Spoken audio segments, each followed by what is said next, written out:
Thank you and welcome to the third session of our conference. I'm delighted to kick off this session on reserve, which is really the focus of the meeting. That is to say, how to build a reserve that would be sufficient to delay the onset of dementia and hopefully be significant in intervention moving forward. We've had some excellent, outstanding speakers to date, talking about risk factors and other biomedical markers.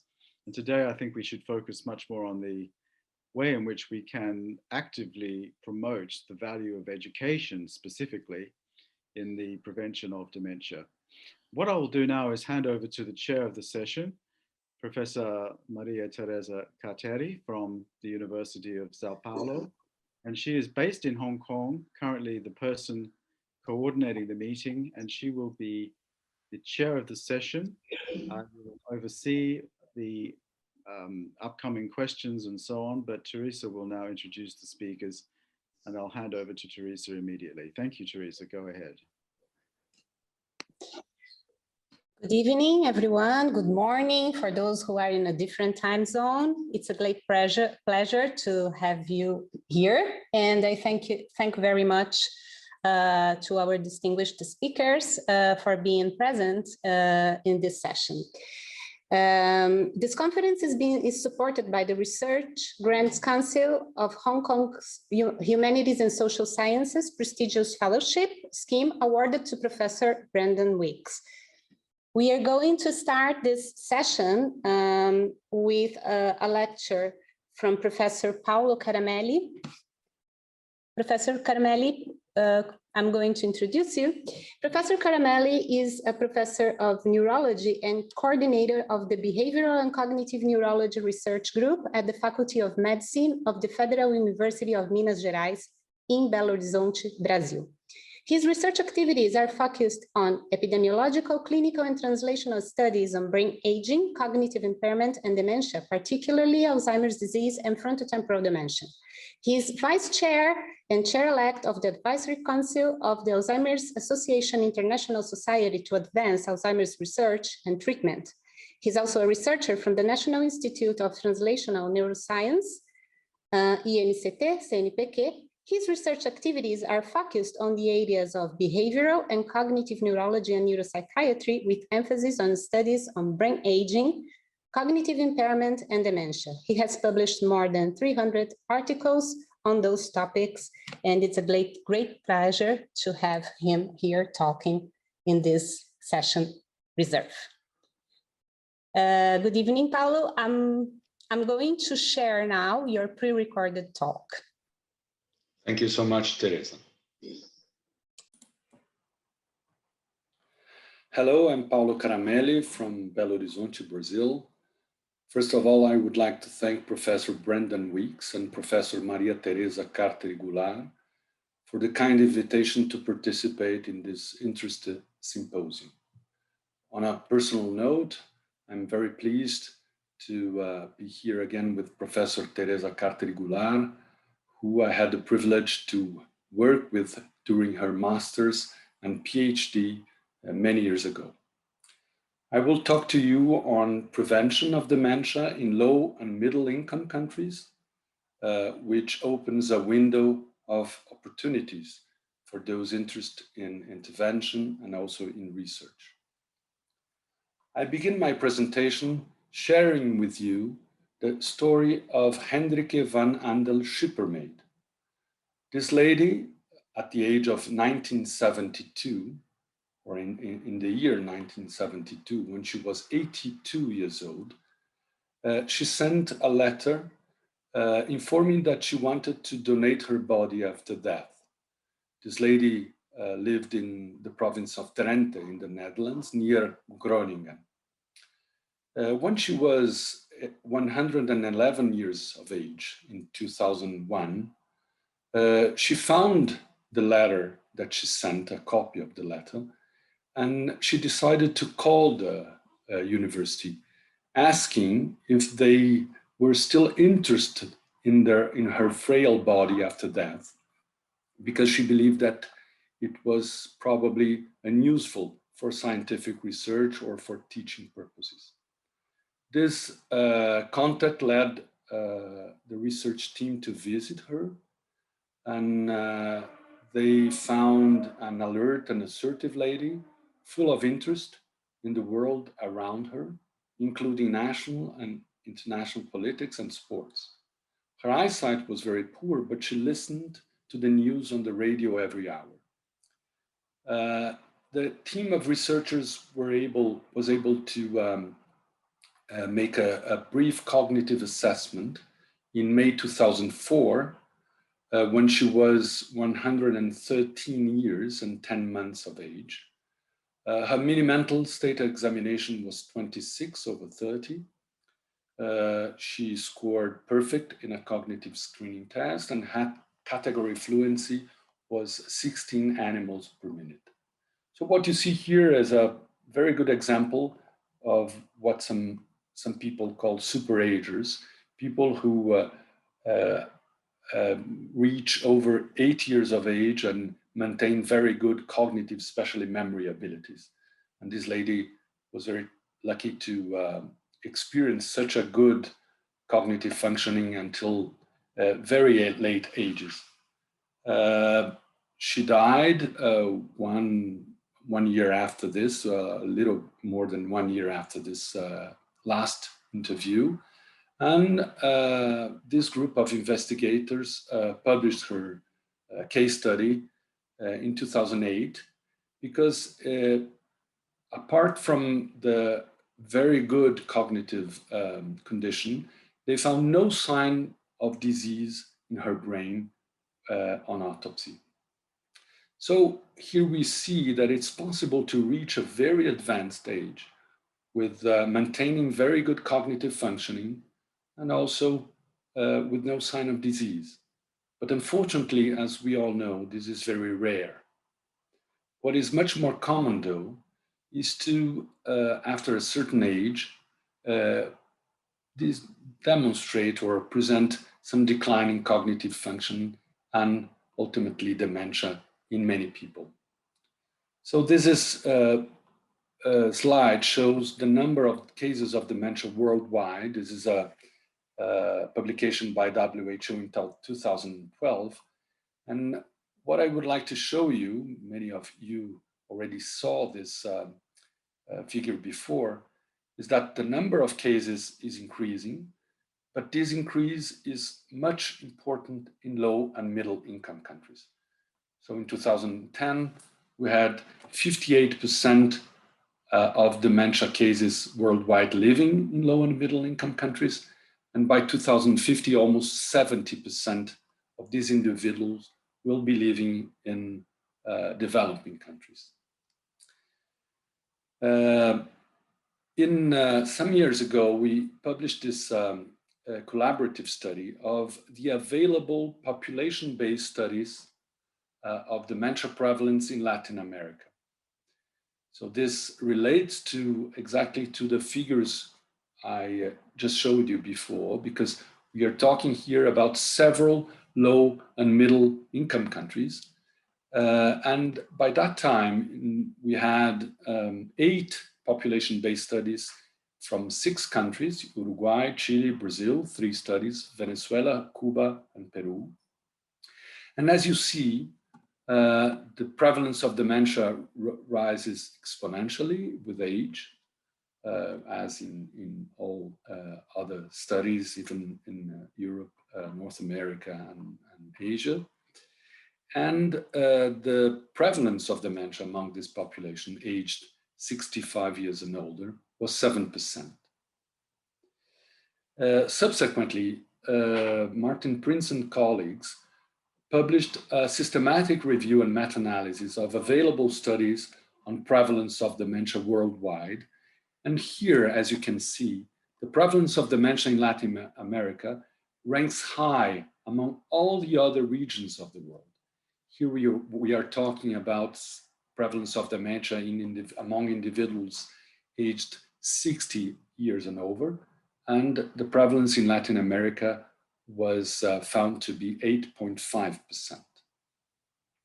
And what is important regarding Latin America, and which we also saw in our study, is that when you compare the prevalence of dementia among all those Latin American countries with a systematic review, including mostly European studies, we found that the prevalence of dementia among the youngest older adults within ages 65 to 69 was 2.4% in Latin America, and the figures were 1.2% in developed countries. So dementia seems to emerge earlier in Latin America, and this is probably due to low education and to poor control of cardiovascular risk factors.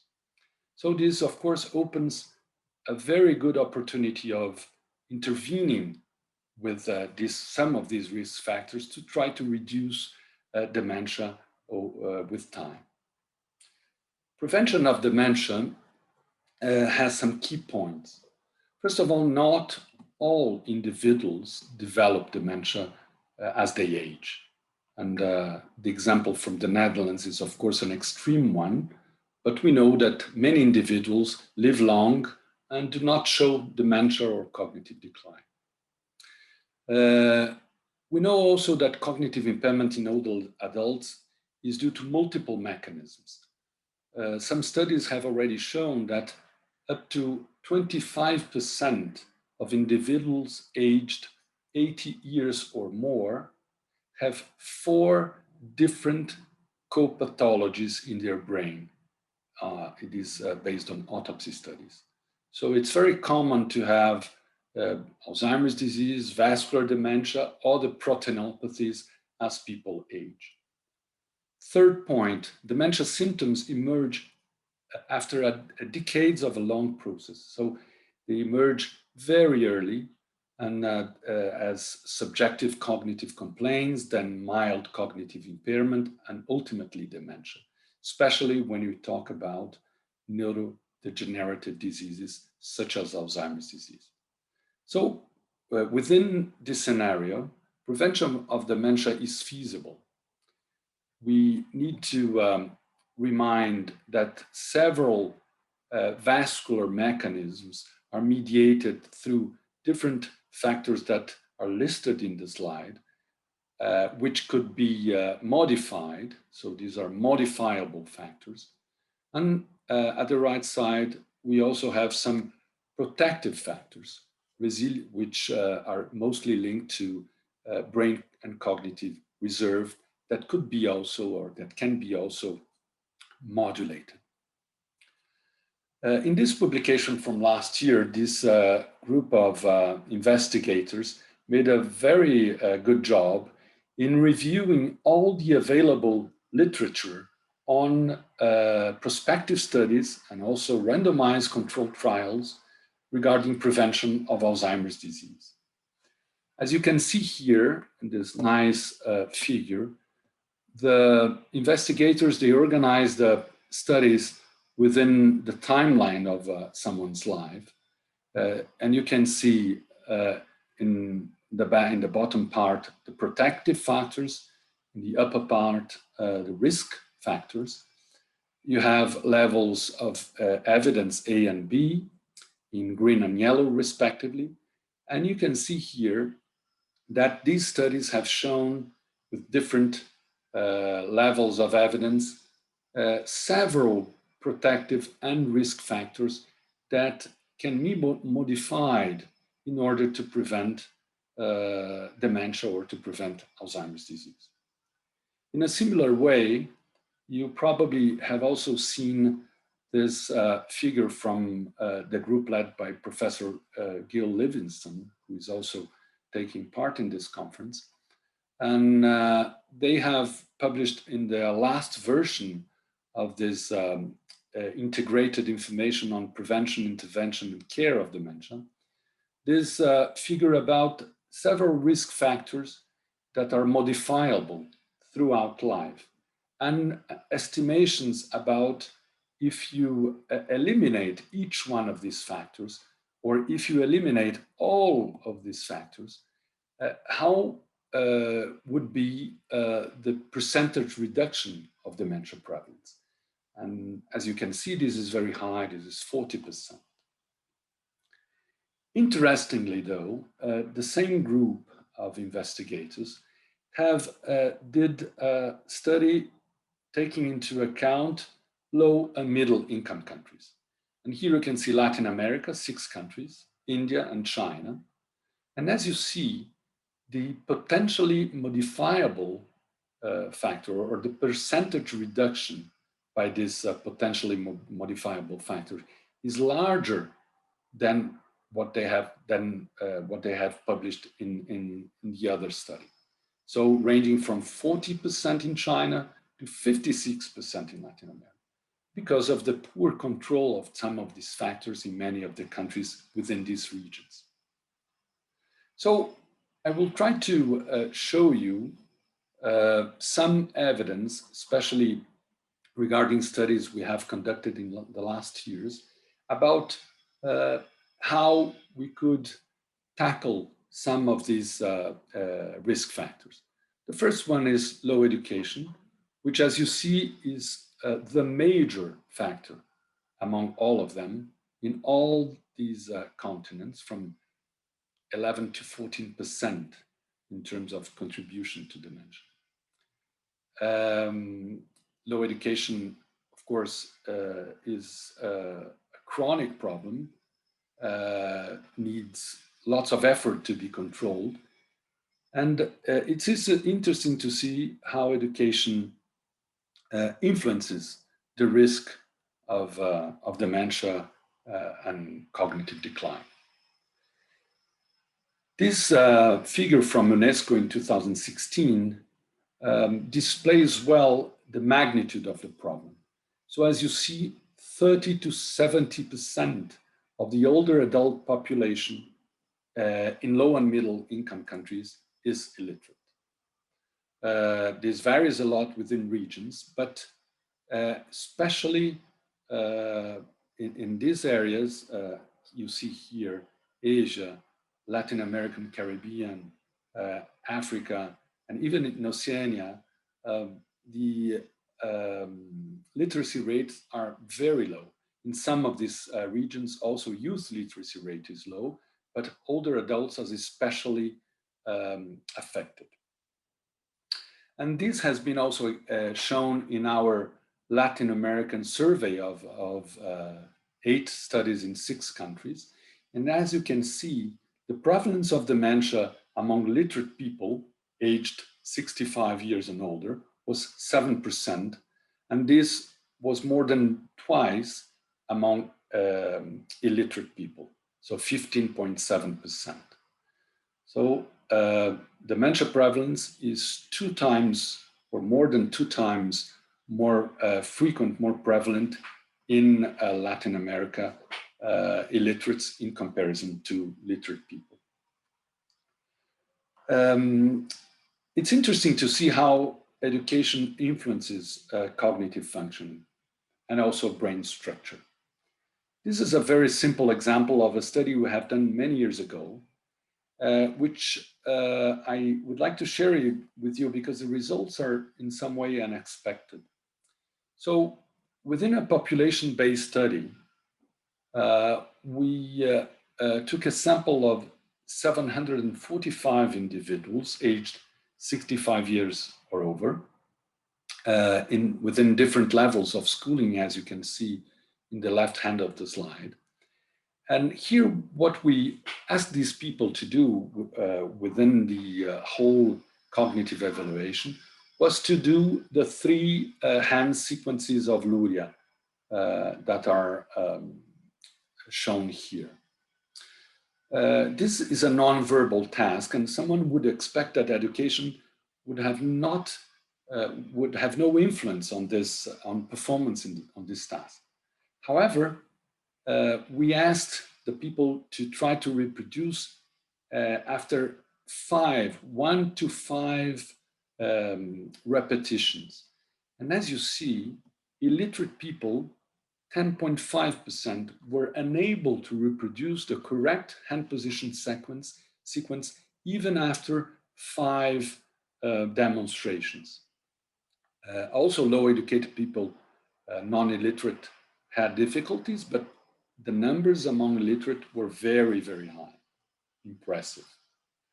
And as you can see here, the amount of illiterate or even low educated people who were able to reproduce correctly the sequence after just one presentation or even two was very low. So a test that supposedly is devoid of significant influence of education, such as this one, indeed was affected significantly by schooling level.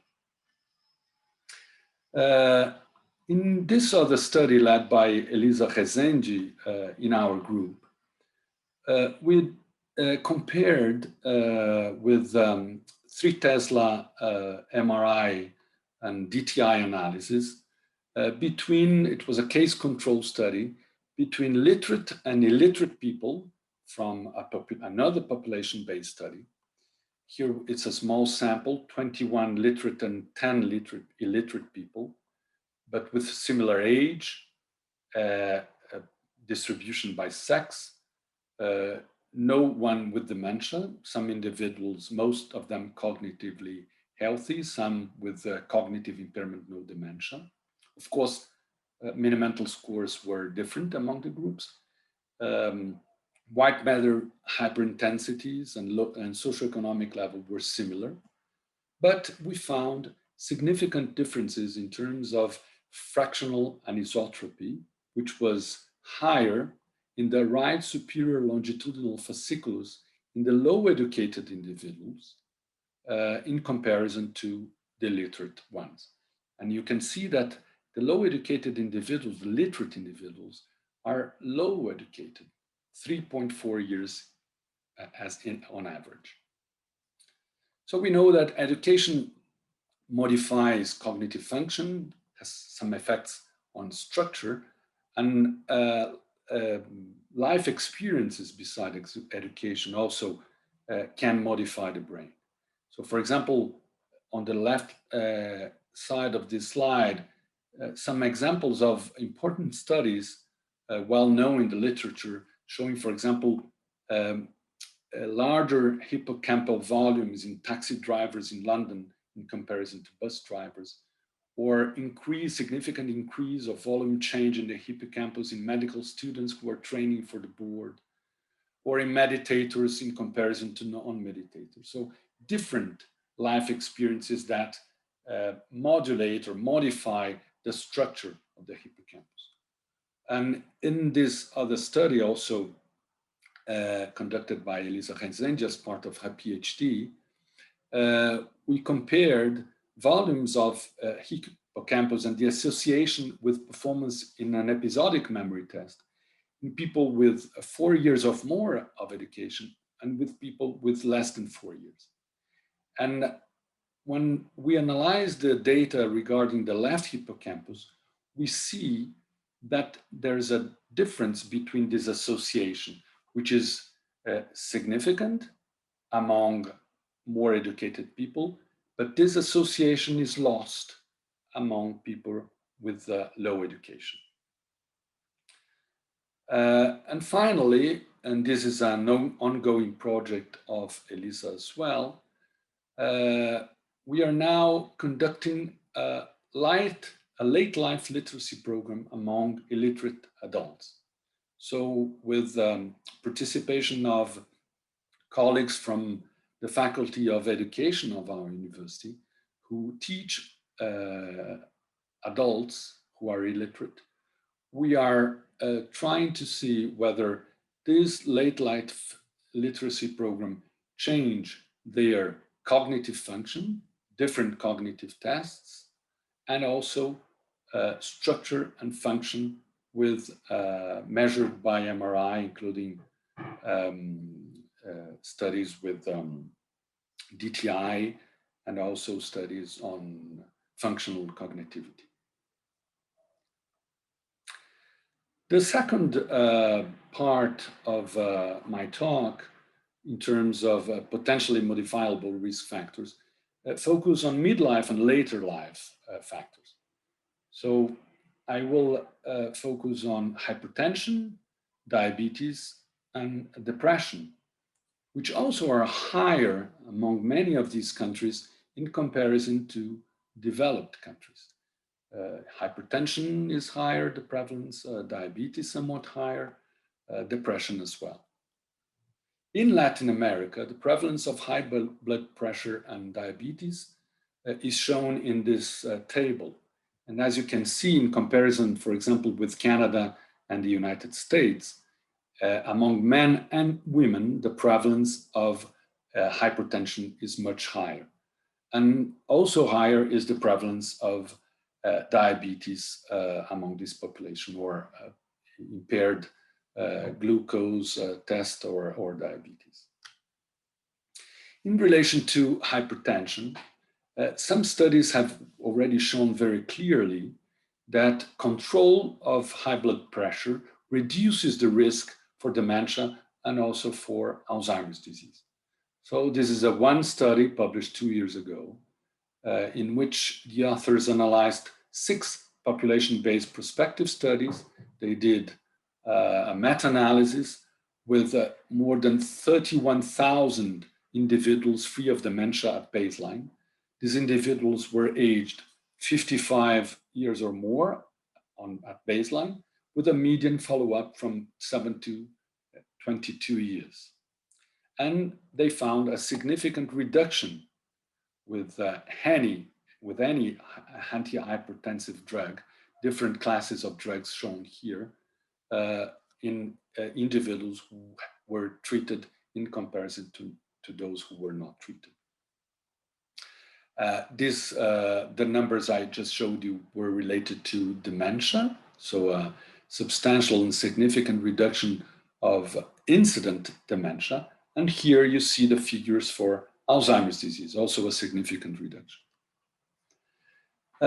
This is a more recent study, but in somewhat objective is similar, in which the investigators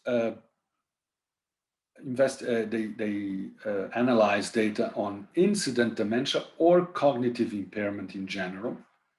They identified 14 randomized clinical trials, more than 96,000 participants. So here you see that the sample is even larger, with a mean age of 69 years.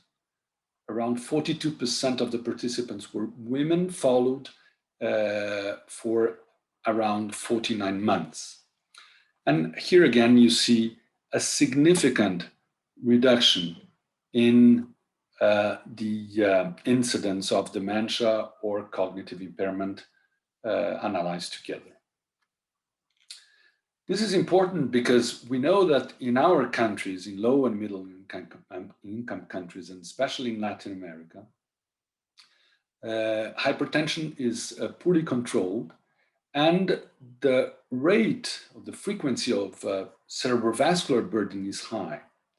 So these are data from a population-based study we have conducted a few years ago. And we here show data of 177 people aged 75 years or more. 63% were cognitively healthy, 20% cognitive impairment, non-dementia, and 16% had dementia.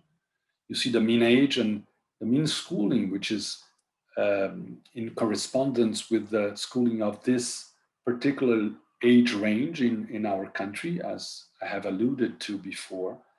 And as you can see, almost 75% of the population had arterial hypertension. And I just wanted to call your attention that the frequency of severe white matter hyperintensities, Fazekas score of 3, were present in 31% of the sample, almost 1/3. More common among dementia, although this did not reach statistical significance, probably because of the sample size.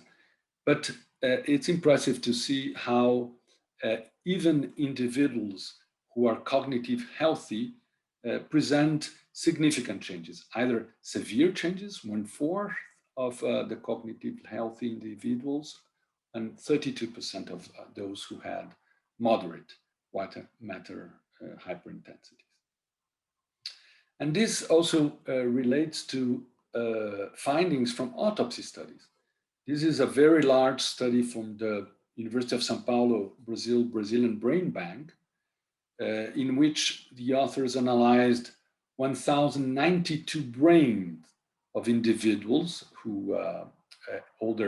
aged older than 60 years. And as you can see, these are the diagnoses divided by CDR, 0, 0.5, questionable dementia, 1 or more, dementia, mild, moderate, or severe.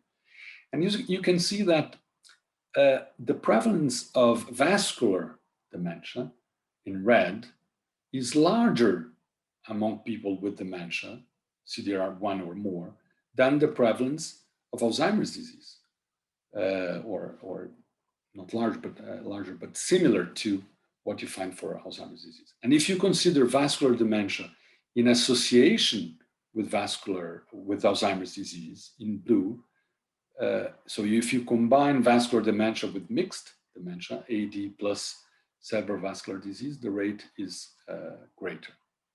So you have a significant proportion of individuals with dementia, and even within CDR 0.5, individuals with questionable dementia or mild cognitive impairment, these individuals are, most of them are here, you see that vascular pathology is the main diagnosis here. So this shows how frequent vascular burden, cerebrovascular burden, is among population in these countries. And here I'm showing you autopsy data, so definite diagnosis.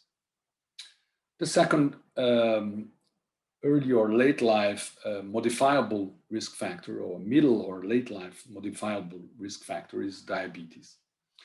And in this very large pooled analysis of 2.3 million people, comprising more than 100,000 cases of dementia, the investigators show the risk of dementia, all dementia, upper part, vascular dementia, or non-vascular dementia, Alzheimer's disease, other causes, in relation to diabetes. And these are the figures for women, and these are the figures for men. So we can see a significant increase in risk of dementia among women and men who present type 2 diabetes, a very, very large population. In the population study of, I just showed you before, with people aged 75 years and older, with the Pieta study, we analyzed some data on diabetes and impaired fasting glucose.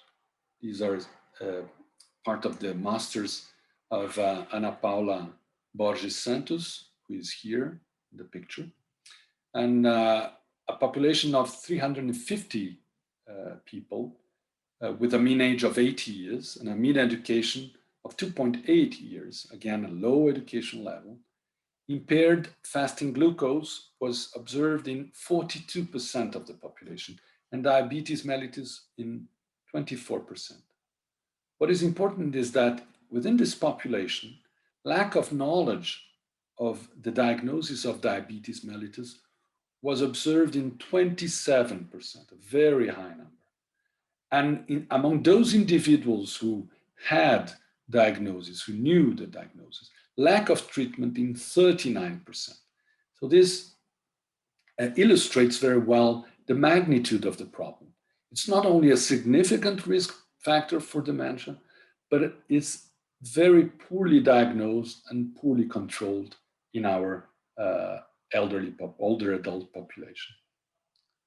And finally, about late life depression, which is also a risk factor, modifiable risk factor, although we must also remember that depression may be a prodromal symptom of dementia in many, many individuals. These are also data for our population-based study, the Pieta study. Here I show you data from 632 individuals from this population-based sample. Mean age was 81 years, and again, education low, a mean of 2.6 years. And data that have been analyzed by Felipe Lelis da Costa Dias from our group, showing that the prevalence of late life major depression within this population was 11.1%. And in addition to this prevalence, clinically significant depressive symptoms were identified in 25.6% of the sample. So showing that depression, major depression or depressive symptoms which are clinically significant are highly prevalent, more than 1/3 of the total sample. And among different analyses that we conducted in this study, we, as expected, showed that a significant inverse association between severity of depressive symptoms measured by the geriatric depression scale and quality of level measured by Huckel-Old scale. So coming back to the issue of prevention of dementia and all these mechanisms that increase the risk and measures that protect the brain. I have talked to you about education, about high blood pressure, diabetes, depression, but you have, of course, other features such as diet, sedentarism or physical exercise, smoking, among others. So this opens, of course, an opportunity that is very rich to try to intervene and try to reduce the risk of these individuals to present cognitive decline or dementia. And this is under intensive investigation worldwide. This is a very known study, the FINGER study, led by Professor Miakivipelto in Finland and now in Sweden. And as you know, in this study, the authors, the investigators, they followed 1,260 individuals aged between 60 and 77 years. These individuals had increased risk of dementia based on their life habit profile and on the ACADE score, an increased score, a score for dementia risk estimation. And they were submitted to an intensive intervention program, including control or rigorous control of vascular risk factors, nutritional intervention, physical exercise, and cognitive training, in comparison to a general health counseling group. And after 2 years of follow-up, they found significant improvements in total neuropsychological functioning or performance with this NTB battery, an improvement of 25% of the global cognitive score, and in particular, improvements in executive functioning and in processing speed, as you can see here. After this study, a growing interest in intervention study, as we still don't have very effective therapies for many of the dementias that can manifest. And the Worldwide Fingers project was planned, the Worldwide Fingers Network, led again by Professor Miakivipelto. And as you can see here, this includes finger studies in different regions of the world, and including Latin America, in which the studies have been, the finger study has been already approved, and we are only waiting for improvement in the pandemic situation to begin the studies. This will be undertaken in 12 Latin American countries with 1,200, with a number of 1,200 individuals. So in conclusion, dementia is a common condition among older adults with higher prevalence in several low and middle income countries. I showed you data from Latin America. And this is probably due to low education and to poor control of cardiovascular risk factors. A significant proportion of dementia cases have multiple co-pathologies, cerebrovascular disease and other proteinopathies or neurodegenerative disorders. Hence, even with the development of new treatments for AD and other dementias, effectiveness may be limited in many cases, especially in those who have more than one neuropathological substrate. Within this scenario, multi-domain non-pharmacological interventions are a key strategy to prevent dementia or to postpone the emergence of symptoms. The impact of these interventions may be greater in most low and middle income countries based on the figures I showed you in my presentation, because of the high prevalence and burden of modifiable risk factors. Importantly though, several measures have low cost and may be implemented at the primary care level in our countries, which I think is of great importance in terms of public health policies. I finish by acknowledging all the members of our research unit at the Federal University of Minas Gerais, a large number of a fantastic interdisciplinary team, colleagues from UCSF, Professors Lea Greenberg and Howard Rosen, who are collaborating with some studies of our group, and also colleagues from the DOR Institute in Rio de Janeiro, Fernanda Ferreira, Fernanda Tomar Mo, and Ivane Bramat. And also to thank the support from funding agencies. Thank you again for the invitation, and thank you for your attention. And I look forward to discuss with you some of these ideas and address any questions you might have. Thank you so much. Thank you so much, Paulo. I'm afraid I have a lot of background noise here in central London, so Teresa will handle the questions. Please, Teresa, go ahead with asking questions from the floor. Professor Paulo Caramelli, many thanks for your brilliant presentation. I have a couple of questions here, but I will start by talking a little bit about the study that you mentioned from Elisa Rezende about education in older adults, illiterate older adults.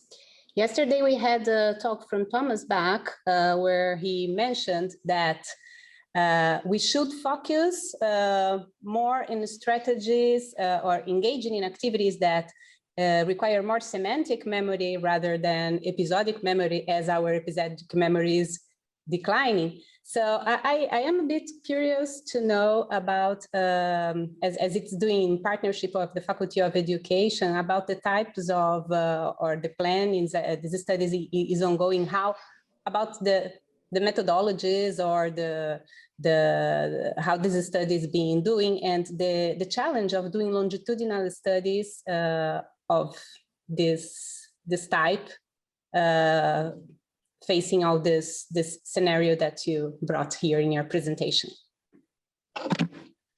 Well, first of all, thank you again, Brendan and Teresa, for this very kind invitation. As I said in the video, in the recording, I felt very privileged to take part in this meeting. It's a fantastic initiative, and I felt very happy and proud to share this podium with many other colleagues from different parts of the world who are doing excellent research. Thank you for your question, Teresa. This study as you know, we have been interested in education, low education, for many, many years. I remember when I went to Canada to do part of my PhD in the mid of the 90s, there were already people talking about education. Professor Jakob Stern, who's here, was already studying a lot, but it was not as studied as is today.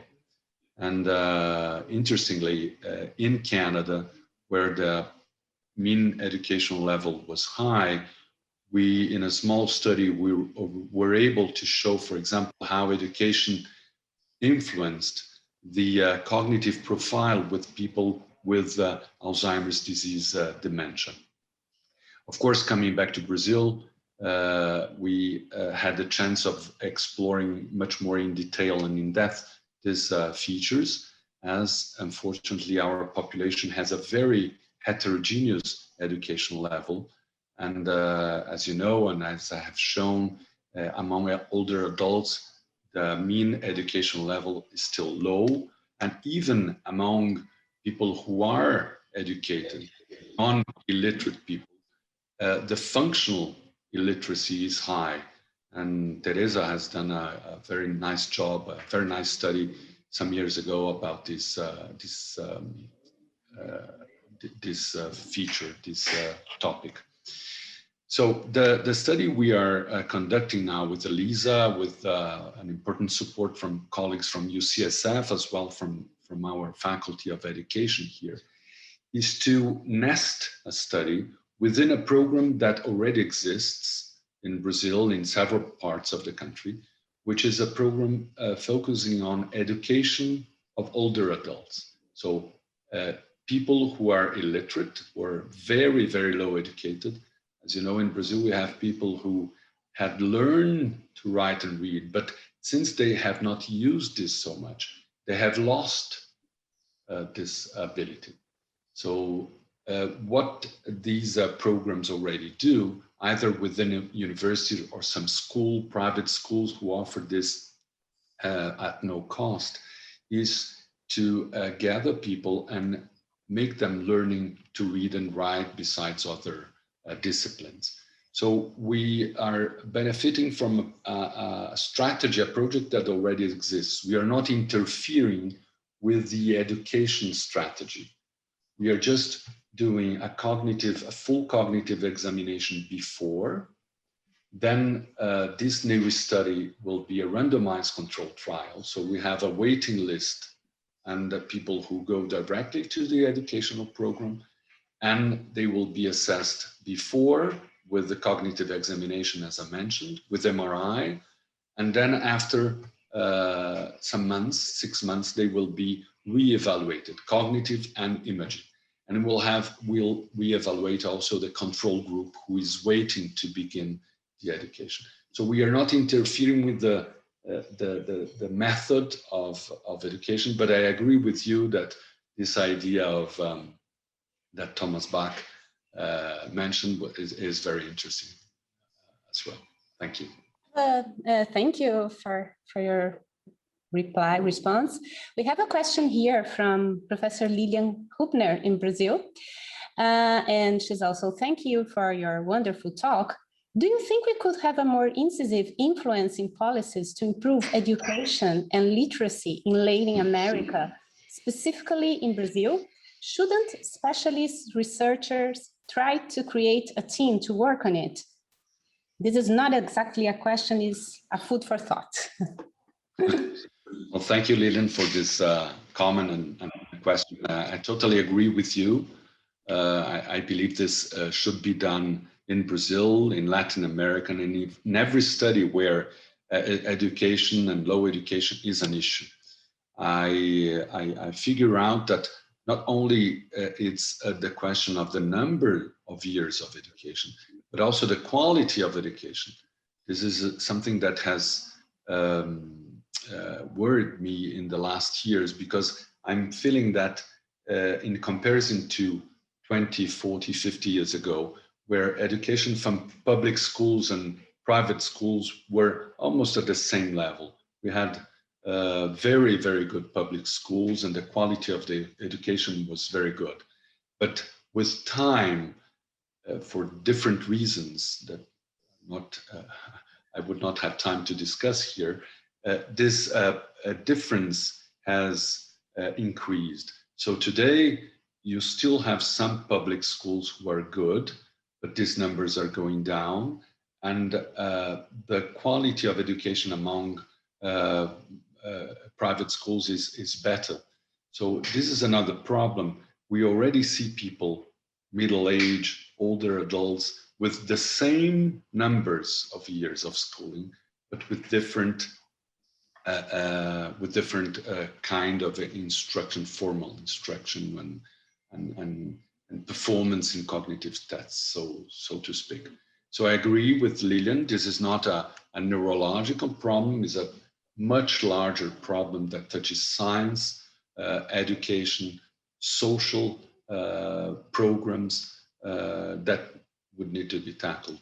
And unfortunately, it has not been touched seriously in Brazil and in many countries so far.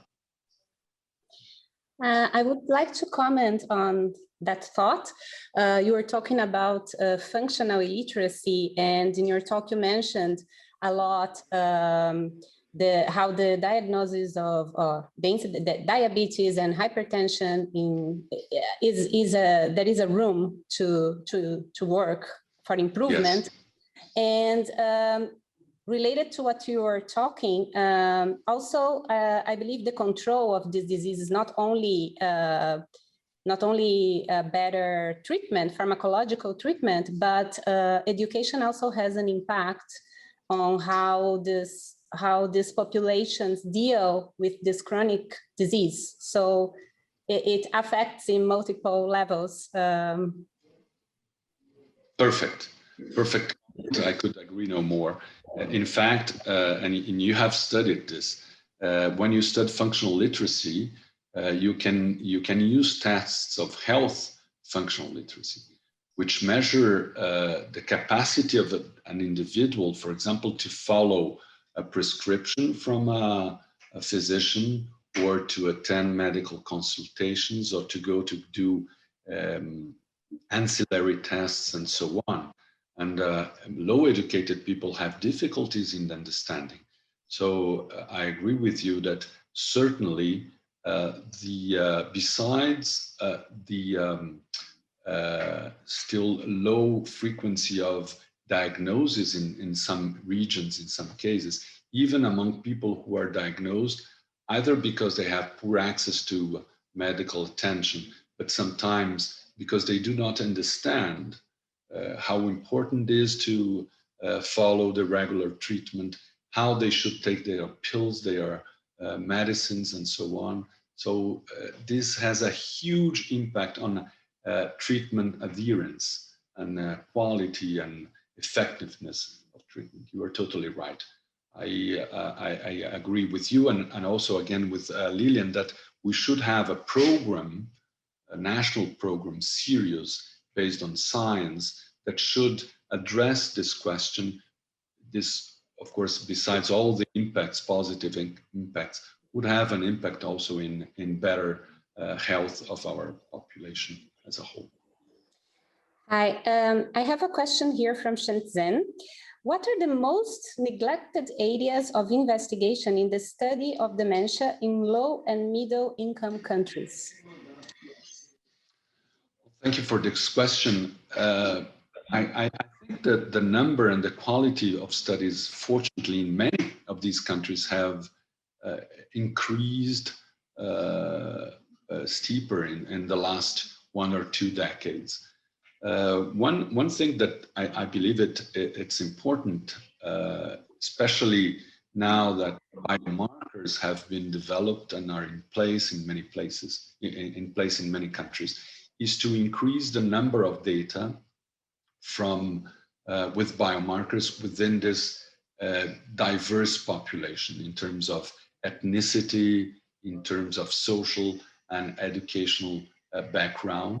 So biomarkers, either plasma, fluid-based biomarkers, CSF, plasma, imaging biomarkers from these different places. So this would add, in my view, a significant value and significant pieces of information to the area. And another area is genetics, although we have lots of good genetic studies from these regions. Of course, it's uncomparable in terms of what you see in developed countries. And again, this could bring relevant and important information about the contribution of genetic factors, different polymorphisms, for example, that would be specific for some populations, not small populations, very large populations, but which are certainly underrepresented in several studies. Just to add a final comment in relation to that, 3 weeks ago, as you all know, a new drug for Alzheimer's disease has been approved by the FDA in the United States. This has generated a large discussion which is still in place. And one of the criticisms that many people in the field are making is that the clinical trials have mostly included Caucasian people. So the 2 randomized clinical trials with this drug included 90% of people were Caucasian. So very, very few people from other ethnicities, and this would be is something that would be needed to improve our knowledge to see if these treatments work in the same way among the different populations. Thank you. Professor Weeks, please, is going to.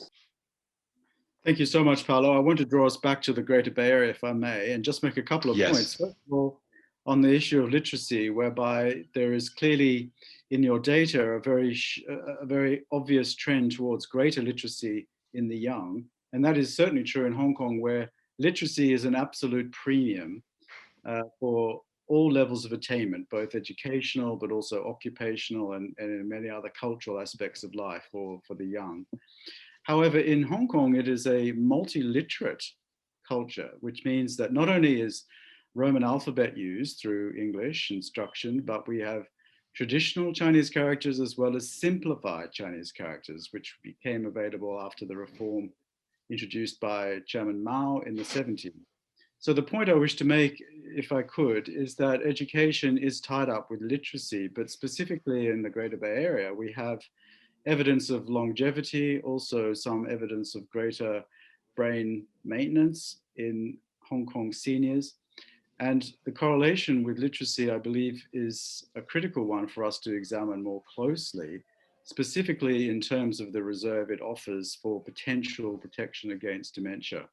So I just wanted to leave the group with that point. And thank you very much for your presentation today. I know you're busy off to another meeting in 3 minutes, so we will release you and congratulate you for an incredible presentation that stimulated our thinking in the field. And we will come back to you with more questions, I believe, after the event has closed. So once again, thank you so much. Thank you very much, Brendan, Teresa, again, for having me here, for hearing me, and for this very nice discussion. And I hope we can meet in person in a near future when the situation improves all over the world. And thank you for all those who were here and the participants, the attendants, and congratulations again for this fantastic conference. Thank you so much. Thank you. Thank you, Paulo, Caramelli. Good morning there in Brazil. Good morning to you.